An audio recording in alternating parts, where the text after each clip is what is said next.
3 dishes for 1 pasta dough. We got a ravioli here, filled with some ricotta and lemon, with a little brown buttered parsley sauce on top. This one's called Schlutzkrapfen, and it's from the mountains of South Tyrol and Tyrol. This one's filled with quark and caramelized onions.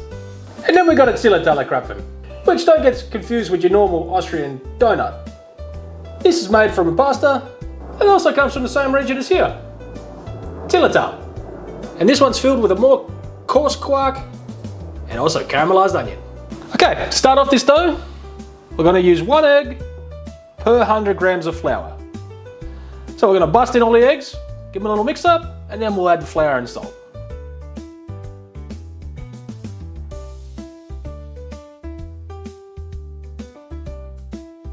So there's no getting around making pasta dough, you're going to have to do some kneading by hand. But to get this brought together and do most of the heavy work, I'm going to use a stand mixer. It'll make things so much easier. Also, I added the eggs on the bottom first before I put the flour on top, because with a stand mixer, when mixing, especially this is going to be such a stiff dough, it'll help things incorporate a lot better with your stand mixer. If you're doing this by hand, I would put the flour around the edge, eggs in the middle, then use a fork and beat it and gradually bring it in together. But because I'm taking the easy route today, we're doing it with this. So now just start off on a slow speed and gradually work up to it. And we're going to use the machine for about 6 to 7 minutes.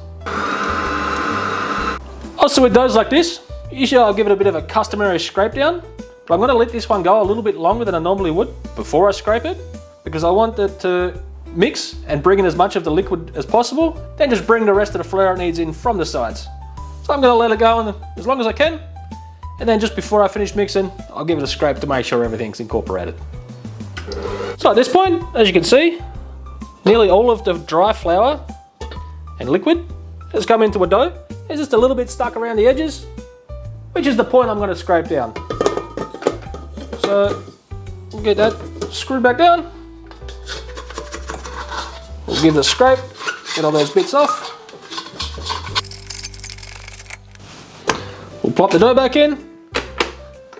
Lid goes down. Now on my Kenwood stand mixer, I'm going to set it to speed 3 and we'll let this go for about 5 minutes.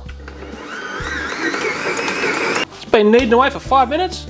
As you can see, we're 90% there. So you want to get it out onto your table, get this thing out the way. Then you just want to knead it for about a couple of minutes, just by hand. And the goal is here, is to bring it into a nice smooth ball. And then we'll wrap it in plastic wrap.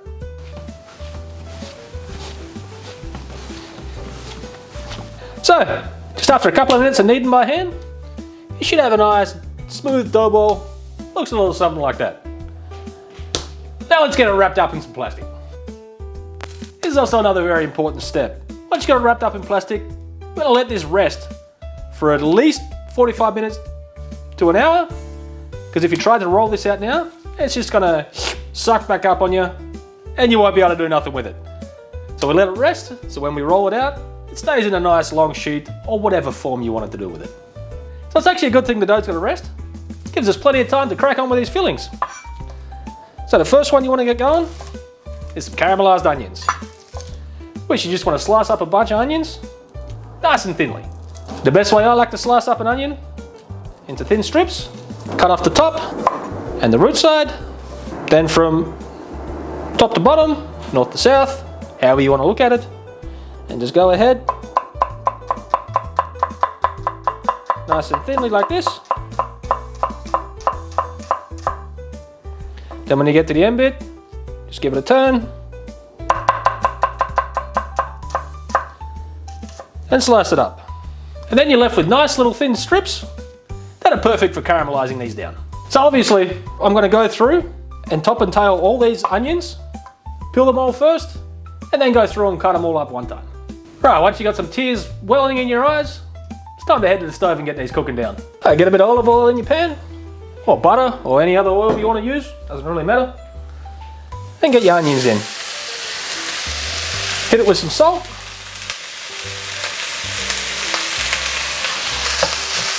And just get all that salt mixed in. Get all the onion coated in that bit of oil you got at the bottom. And on a medium heat, You're gonna let these cook down. Okay, while your onions are cooking down, we're gonna start on this ricotta lemon filling. So you just wanna get some ricotta into a bowl. Just go ahead and get the zest off some lemon. How much you add, it's completely up to you. And also depending on how much ricotta you're gonna use. But you just wanna get the zest, pop it in, give it a mix, and then taste and add as much as it starts to taste good to you. Oh, once you got your lemon zest in there, just give it a mix. Also, add a little bit of salt. Alright, I'm going to squeeze just a little bit of the juice in there, just to give it a bit more lemony oomph. Not too much. You don't want this filling to be too wet. Alright, mix that in. Alright, once you got your lemon flavour where you want it, you just want to get a little bit of Grana Padano, or Parmesan, whichever what cheese you want to use. I'm using Grana Padano because it's better, in my opinion. You just want to grate a little bit in there, and get that mixed in. Alright, when you got it where it's tasting good to you, you want to set it aside till you're ready to roll some ravioli. So, contrary to popular belief, you can caramelize onions on high heat, you just have to be paying attention. So as soon as you start seeing some nice brown bits built up on the bottom, I'll pour a little bit of water in, and just mix it in, and all that good colour and flavour is going to go back onto your onions. And this will be a lot quicker than if you do it over a low heat. So if you're in a bit of a rush, or you don't want to stand here for the next half an hour, turn the heat up in your stove, make sure you don't walk away, and get it done in half the time. Now, once you've got your onions cooked right down like this, you just want to finish them off with a little bit of white wine vinegar. And then that's just the last little bit of deglazing you're going to do with the liquid. Then once it's pretty much evaporated, you want to give it a taste and season to your liking. Once the vinegar's evaporated, you just want to get them out onto a plate or a bowl. It cools down quicker on a plate, which is going to be the next step. You're just going to set this aside to let it cool down completely. The filling for the Schlutzkrapfen, we're going to be using Schlutzkrapfen, which is a smooth quark. So we're going to put some big spoon of that into the bowl, and then caramelized onions, and an egg yolk. I'm going to use the egg yolk to bind all that filling together and give it a nice creamy texture. Just the egg yolk, not the whites. Right, once you get it all mixed together and it's seasoned to your liking, you're going to set it aside in the fridge till we're ready to fill. Alright, for the fried version, we're going for a bit more of a rustic filling. So that's why I'm going to be using Topfen, which is a coarse quark. The texture kind of resembles a little bit like cottage cheese. So in we go with that, plus the rest of the onions, a shake of salt, and we mix it up. Also, just like the other one, season and taste to your liking. Very traditional filling for this type of pasta would be, obviously, the Topfen. That wouldn't be calling it quark down there because Austrian and all. Also potatoes, chives, we have mint, nutmeg, all kinds of things like this. I'm not a big fan of nutmeg, and my wife's not a big fan of potatoes inside of her pasta. So, that's why we went this route. Ready to roll some pasta. So, we're going to divide this dough up into 3 extremely equal pieces. So, we'll give it a bit of this, this, and this. So this piece here, it's going to be for the ravioli, which is what I'm going to start with. So that might be a little too big, also to start with and roll it out one time. So we're going to divide that into 2. We're going to get a little bit of flour into the scene, so it doesn't stick to my handy dandy roller here. Also a little bit of flour in there, just for fun. A little bit more on the table. And we're going to flatten it out a little bit with hand. Then on the wider setting, we're going to start feeding this pasta through. And I'm not plugged into power. So we'll get that plugged in, then we'll roll it. Okay, now we've got some power. We're going to start feeding this dough through. On the wider setting, I like to feed it through twice to start off with. And fold it, flatten the end back out a little bit, and then feed it through again. Also twice to start off with. Now we're going to start lowering it down, 1 notch at a time, till we get to our desired thickness. I wouldn't dust too much flour on the top, because otherwise it's going to have a harder time sticking when we connect the two doughs together. So I'm going to cut this in half, which is about there. And then we get the filling. Then we're going to put the filling on. Now you don't want to have a bunch of filling down. Ravioli is kind of small after all. So on this dough, we're going to do 2 lines. And we just plop down some filling all the way down the line. You could get a piping bag out to do this, but that's just another thing to clean up. And my piping skills suck. So for me, it's a lot quicker just to get 2 spoons and plop it on like this. To make sure you get good stickage, just rub a little bit of water around the edges and in between. Not too much, just a little bit. Then go ahead, get your other piece of pasta dough. And as you lie it down, just give it a press around the individual ones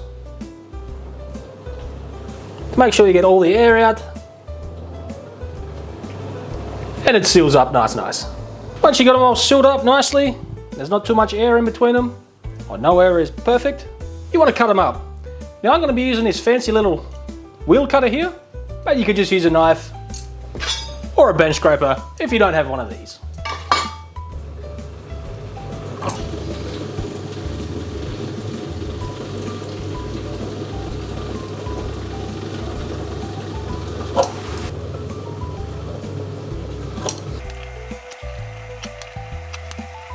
Alright, then you want to place them on a lightly floured board while you roll out the next one.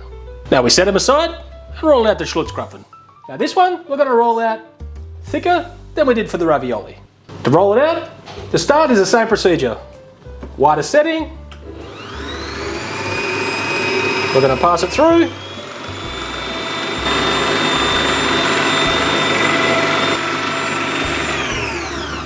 Then we're going to fold it like a letter, dust a bit more flour on the outside, then we start passing it through again. Okay, for the Schlutzkrapfen, we roll them out a little different.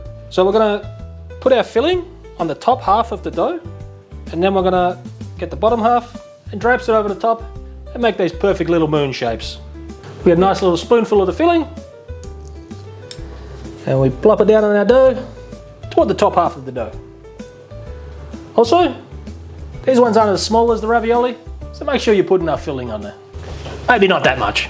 It's not a completely necessary step, but I do like to rub water on this one as well, just to make sure that everything sticks nice and good. It's just a little bit of extra insurance. Right, now we flip the dough over and push them down so it's all nicely sealed. Little tip as you're forming these, I like to cut my hands with my pinkies down, kind of around the filling, and just push down, give it a light pressure down and a little bit back. And that ensures that we get the air out and it seals up nice. And hopefully, no blowouts. Use your little wheel or a knife and cut off the excess dough. Then once you got it cut out, go ahead, sit it on a lightly floured surface. For the fried Schlutzkrapfen, same procedure as the last one. A little bit of flour on, apply the setting, put it through twice at the bigger setting, give it a fold, flatten one edge out a little dusting more of flour, and then run it through your machine, going down one step every time. Okay, just like the last one, we're going to put some blobs of filling on the top half of your dough.